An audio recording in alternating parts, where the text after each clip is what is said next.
10 anos de guerra. Uma república declarada dentro do Império do Brasil. Como um grupo de estancieiros conseguiu desafiar a coroa e quase mudar o mapa da América do Sul. Mas antes de começar essa história, eu preciso deixar uma coisa clara. A Revolução Farroupilha que você conhece é bem diferente da que realmente aconteceu. O Brasil tinha se tornado independente em 1822, mas 9 anos depois, o Império já estava rachando.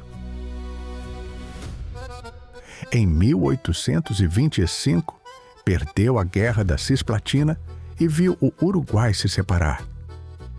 Em 1831, Dom Pedro I abdicou do trono. O país entrou no período regencial sem imperador, com poder central enfraquecido e revoltas surgindo por todo o território. No sul, havia um problema econômico grave. O charque, carne seca, que alimentava a mão de obra escravizada em todo o país, era a principal produção da região. Mas os estancieiros gaúchos pagavam impostos altos enquanto o charque uruguaio e argentino entrava mais barato no Brasil. O próprio Império sabotava seus produtores. Ao mesmo tempo, as províncias não tinham autonomia real. Governadores eram nomeados pelo Rio de Janeiro, muitas vezes sem conhecer a região, sem ligação com os locais. Liberais defendiam autonomia provincial. Conservadores defendiam centralização total. No Rio Grande do Sul, essa tensão chegou ao limite. –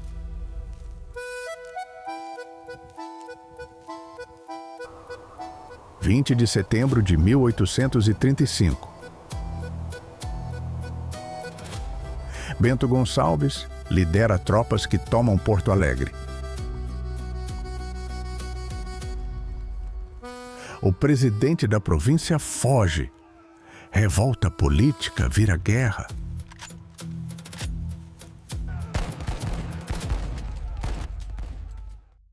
O Império reage rapidamente. Transfere a capital para Rio Grande, onde possui apoio naval.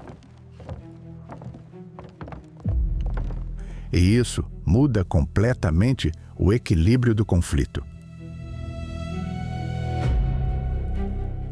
Enquanto os farrapos dominam o interior, o Império mantém o controle do litoral, garantindo suprimentos e reforços constantes. Em 1836, após a vitória na Batalha do Ceival, os rebeldes dão um passo além.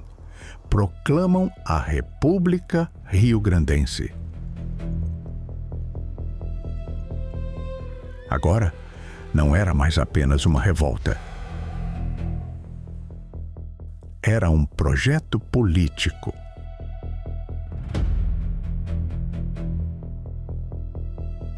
Mas a instabilidade continua.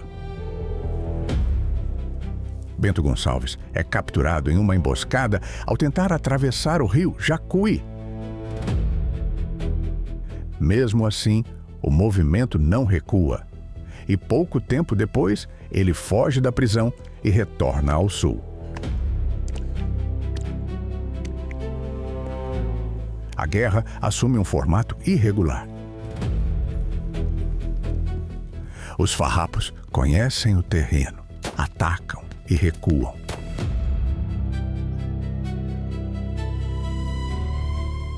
Mas não conseguem controlar as cidades. Porto Alegre ficou cercada por 1.038 dias, quase 3 anos sem reabastecimento terrestre. A cidade sobreviveu pelos portos. Navios imperiais traziam comida, armas e reforços. Os farrapos dominavam campos e estâncias. Mas, sem a cidade, não tinham capital. Sem os portos, não tinham economia. O cerco virou impasse. E o impasse virou desgaste.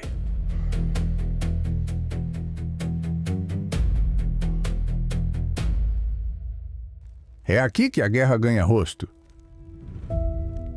Giuseppe Garibaldi chega ao sul do Brasil, trazendo experiência militar e ideias revolucionárias.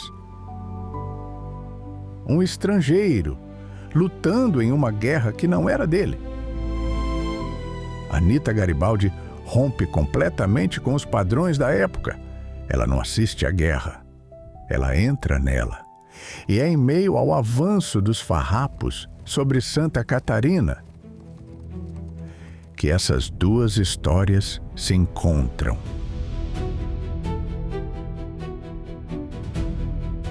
Em 1839, os rebeldes avançam até Laguna. Tomam a cidade.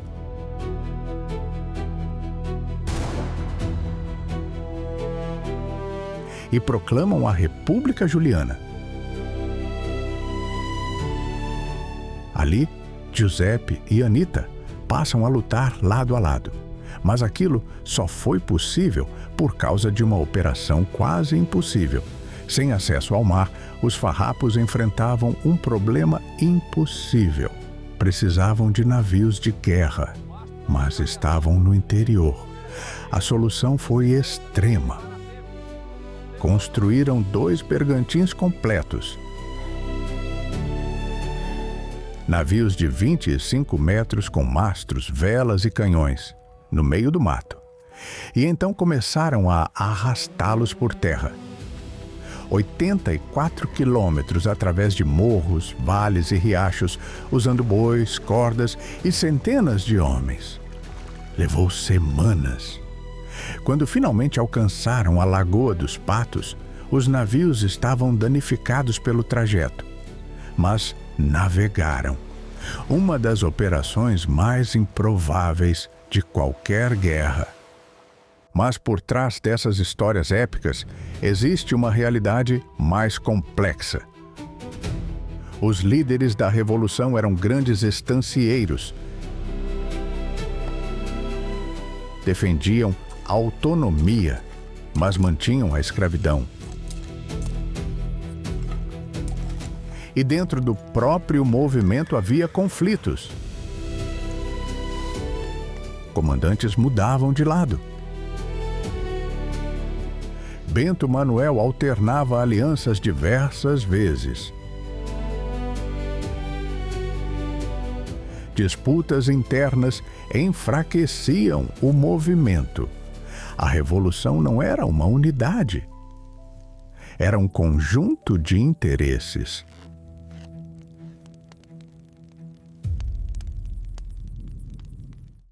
Entre os que lutaram estavam os lanceiros negros.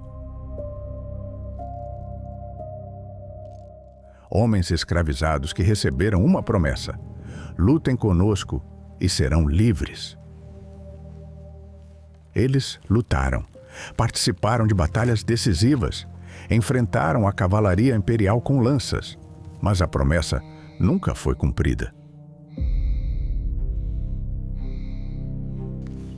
Novembro de 1844, véspera de um acordo de paz. Durante a noite, os lanceiros negros foram desarmados. Na manhã seguinte, tropas imperiais atacaram o acampamento em Porongos.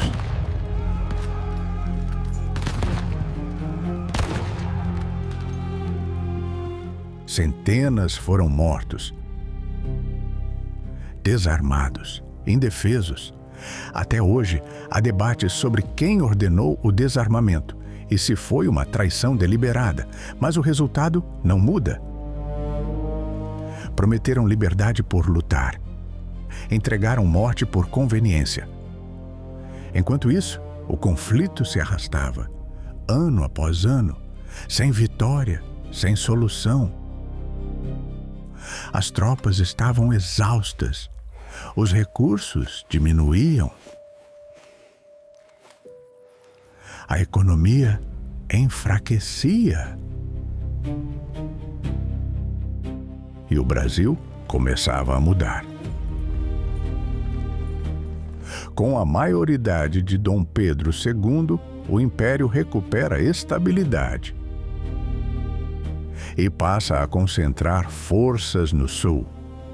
A guerra começa a chegar ao seu limite.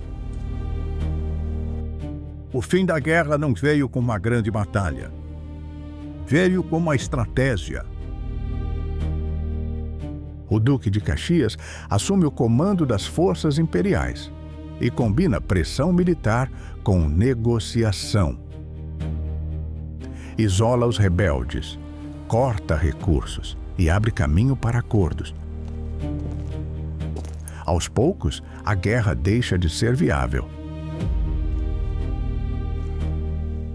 Em 1845, o Tratado de Ponche Verde encerra o conflito. Os líderes são anistiados, incorporados ao exército imperial. As dívidas da província são assumidas. Parte das reivindicações econômicas é atendida. Mas o sonho da República Independente termina ali. 1835 a 1845. 10 anos de guerra. Nenhum lado venceu de verdade. Mas ninguém saiu exatamente derrotado. A República Rio-Grandense deixou de existir em 1845, mas criou algo que permanece até hoje.